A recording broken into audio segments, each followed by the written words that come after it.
मातु चतुर्वेद परिषद के मुख्य संरक्षक एवं अखिल भारतीय तीर्थ पुरोहित महासभा के राष्ट्रीय अध्यक्ष महेश पाठक ने कहा कि जिस प्रकार मां गंगा में प्रधानमंत्री नरेंद्र मोदी जी स्नान करते हैं और पूजन करते हैं, आचमन करते हैं, उसी तर्ज पर प्रदेश के मुख्यमंत्री योगी जी व सांसद हेमा मालिनी जी को यमुना का पान स्नान करना चाहिए, क्योंकि बड़े दुर्भाग्य का विषय है हेमा मालिनी जी को यही पता नहीं है कि यमुना जी प्रदूषित है। उनका 8 साल का समय बीतने के बाद भी उन्हें यह ज्ञात नहीं है कि कितने नाले आज चल रहे हैं और कितने बंद हो गए।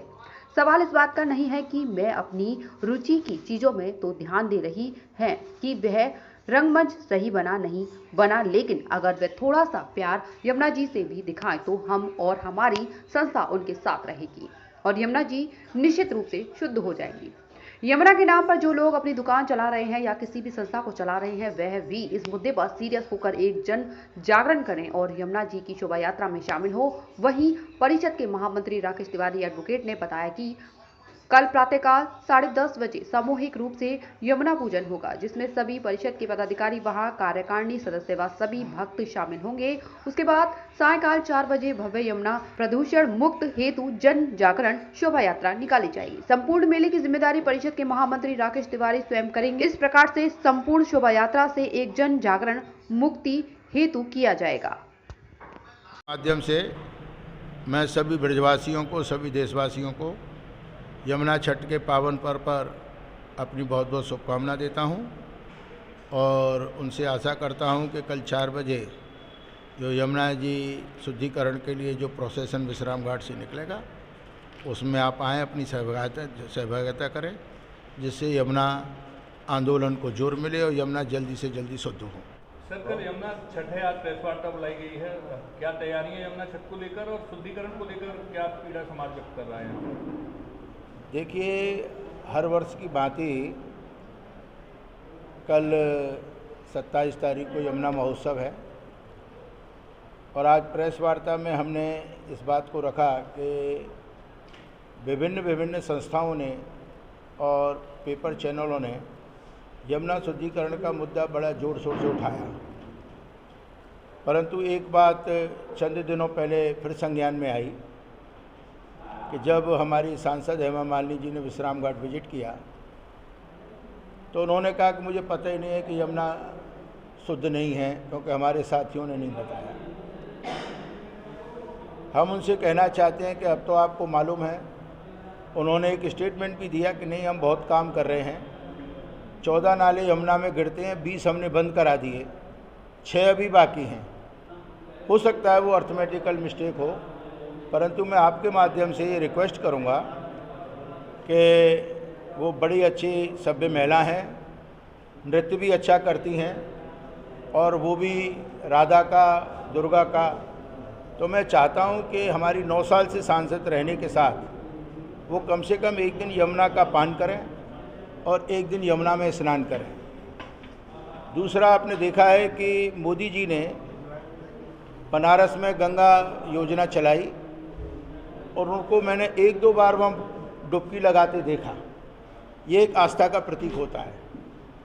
हमारे योगी जी भी कम से कम 28-30 बार मथुरा हो गए और वो तो साधु संत हैं।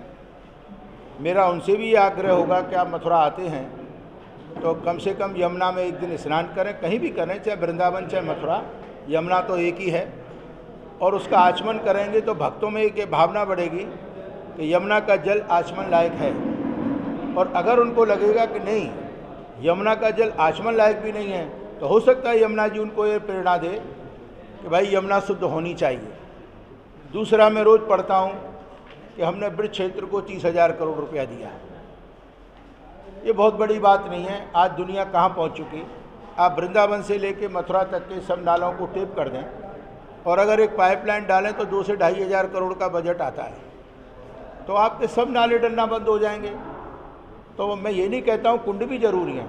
आप क्या कहते हो, हमने गोकुल का कुंड अच्छा कर दिया, महावन का कर दिया, राधा कुंड को कर दिया, ये तो कुंड ही हैं, परंतु यमुना तो मेन है। आप उनको भी करिए, मैं इस बात के विरोध में नहीं हूँ।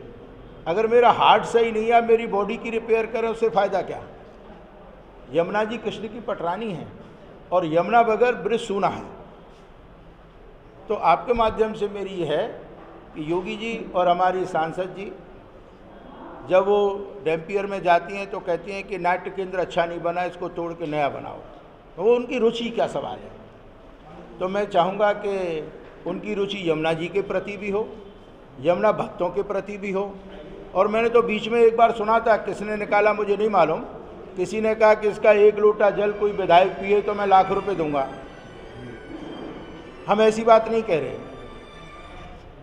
तो मेरा आपके माध्यम से कहना है कि ये लोग संज्ञान करें, और बहुत आंदोलन हुए, अब ये राइट टाइम आया है कि यमुना जी का शुद्धिकरण हो।